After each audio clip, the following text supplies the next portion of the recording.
Just making my way to the workshop through the jumble of wings and stuff.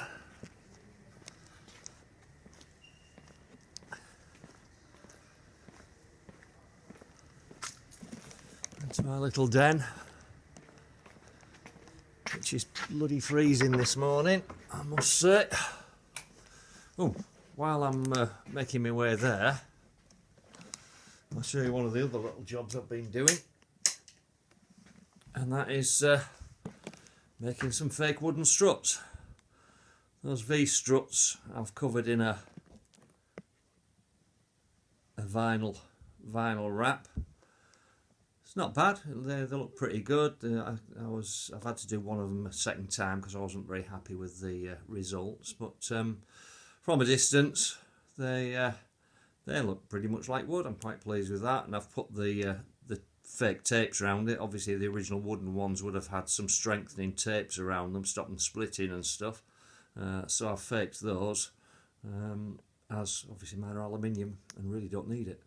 So that's one of the other little jobs I've got to do. I've got to do the other uprights, but I'll do them when I change those turnbuckles on the front that I mentioned in the last video. So that's one little job I've done. The fake Lewis is over in the corner there as well. I've put them in here because it's a little bit drier. I've sort of nixed the committee room, so they can't stay in here because they'll want to be using it. And I'll make way into the workshop.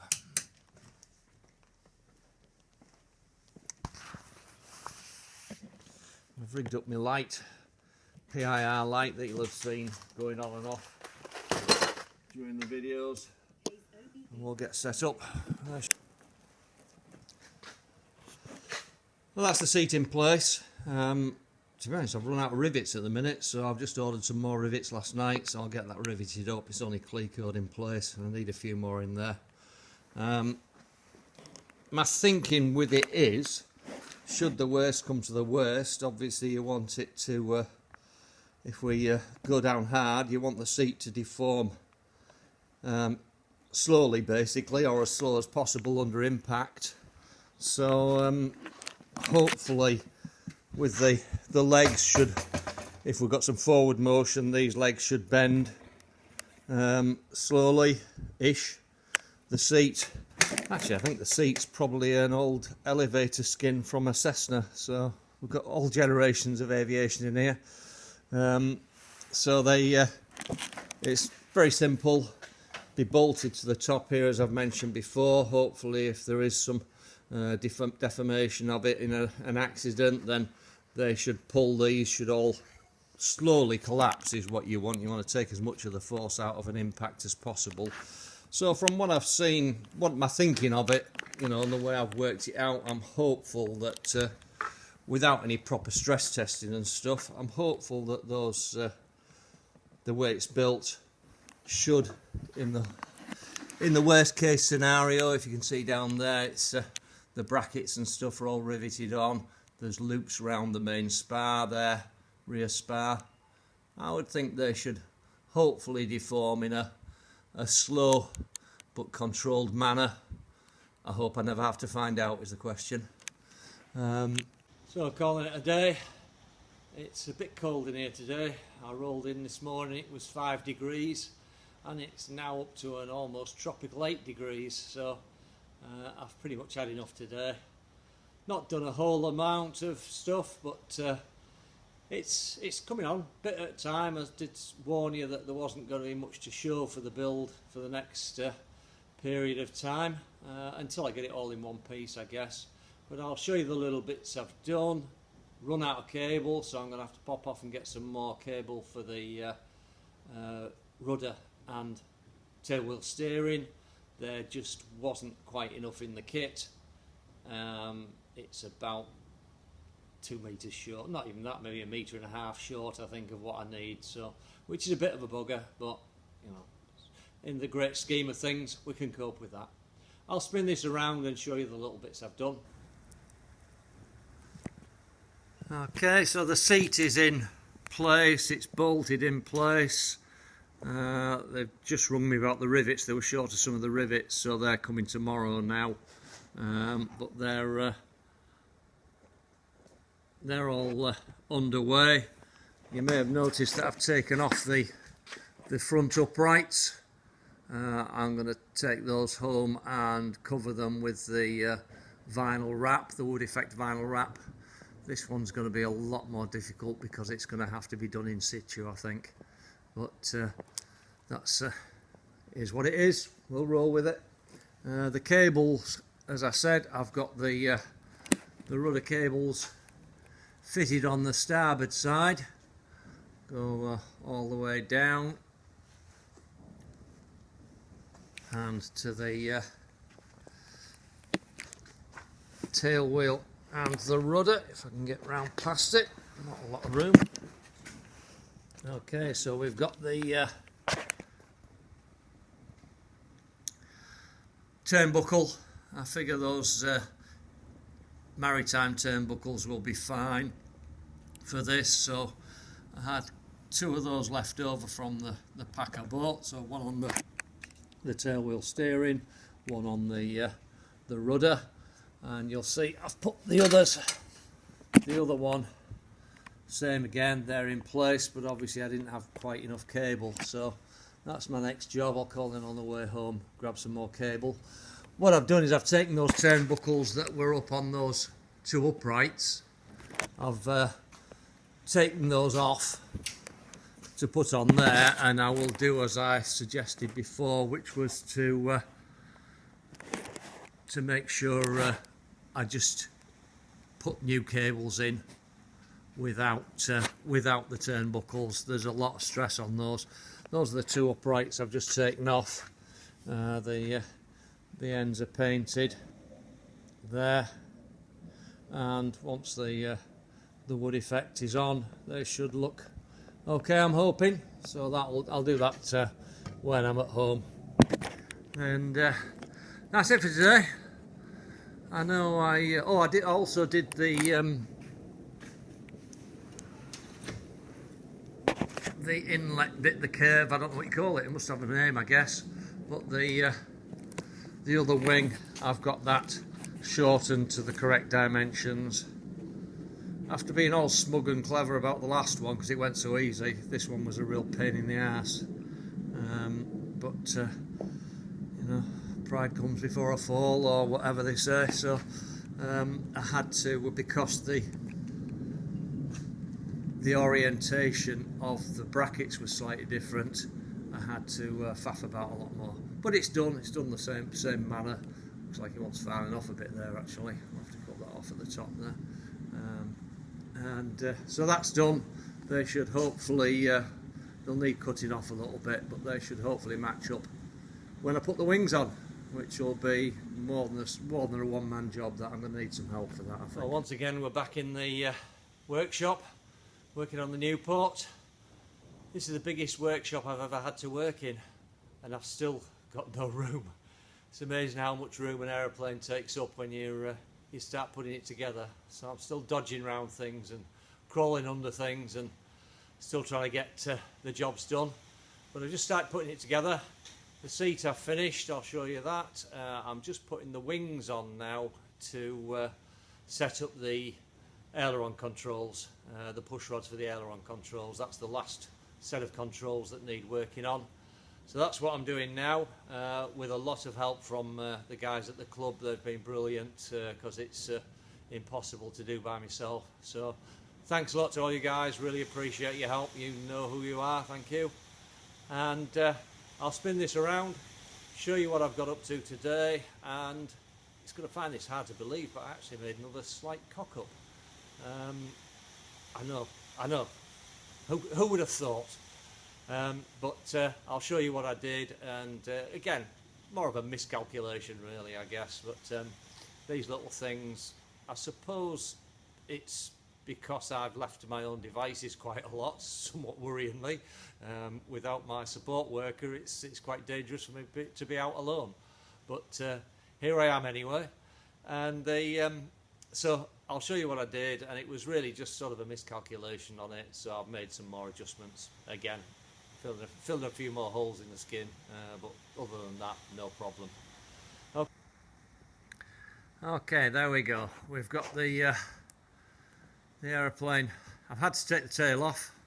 You know what I was saying about the lack of room? Well, I can't walk past it with the tail on, so the tail's had to come off. Shoved everything forwards, and I can still only get round one way. It just doesn't quite fit, and even that's a squeeze. So we've got the lower wings on. Took a little bit of fettling. Obviously last time these were on, they didn't have any ribs on them, they didn't have the skins on them. The great thing is I made those two new spars, front spars, fit perfectly. Can't complain at that. They worked fine. Just awkward. The tolerances are very small, so there's not a lot of room to wiggle. But as I say, with the help of people holding the wings and wiggling those, the seat, as you can see, is not fixed in place, but it's there. And if I can struggle my way around,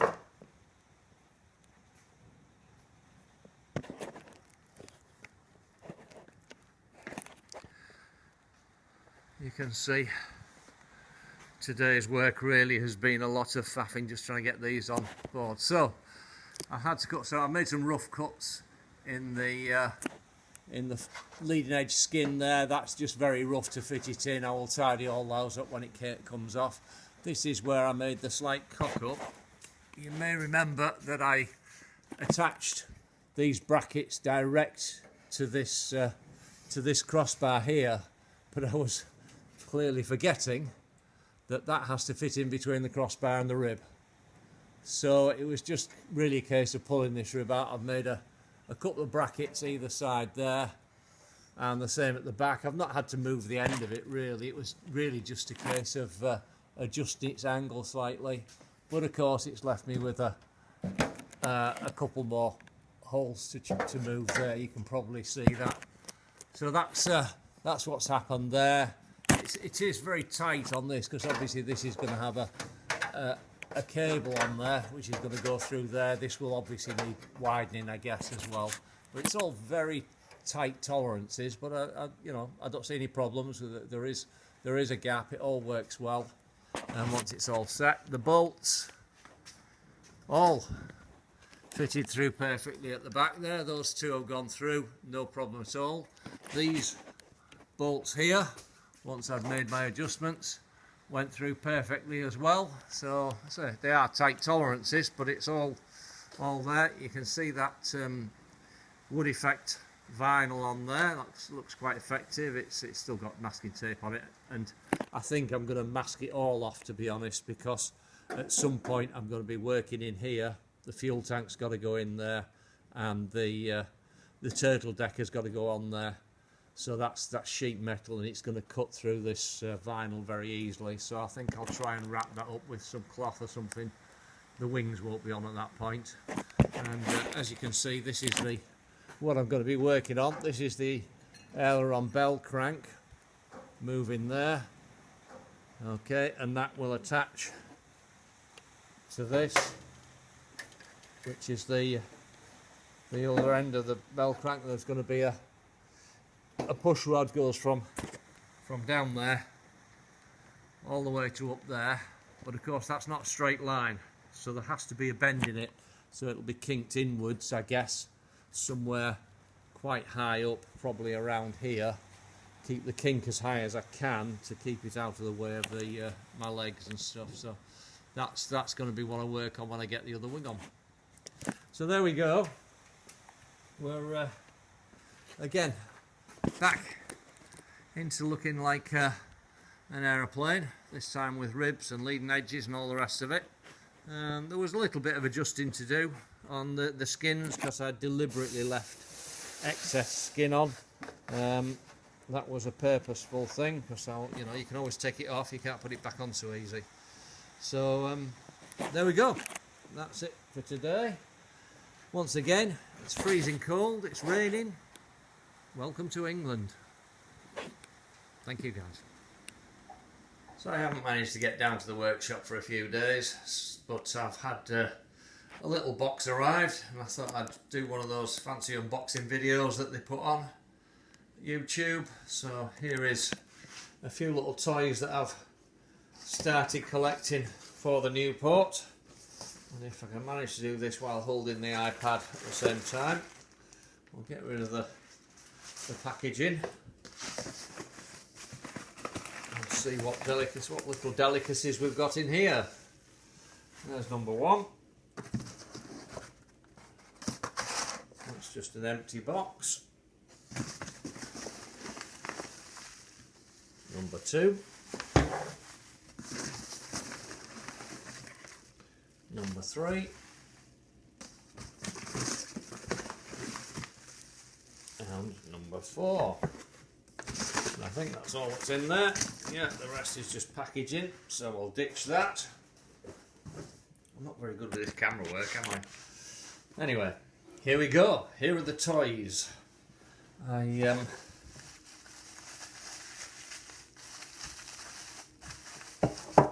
Let's try and put this camera down and show in one place, and we'll see if we can do it from there. Okay, number one. Carefully unwrap these. There we go. One serviceable panel mounted airpath compass, which we have there. I've gone for reclaimed gear. Certainly seems to move in the right direction. I was looking at the price of new instruments, and they are phenomenally expensive. And we do there's a breakers in Lincolnshire here, which is Skycraft, which is their Skycraft. And to be honest, I've got 4 instruments for less than half the price of one brand new one. So we'll look at the number two. Number two, again, tells me it's serviceable, and we have an altimeter. Looks in extremely good condition. All looks good to me. Yeah, everything moves. Pressure setting, and yeah, sensitive altimeter. So we've got one of those. We've got a compass.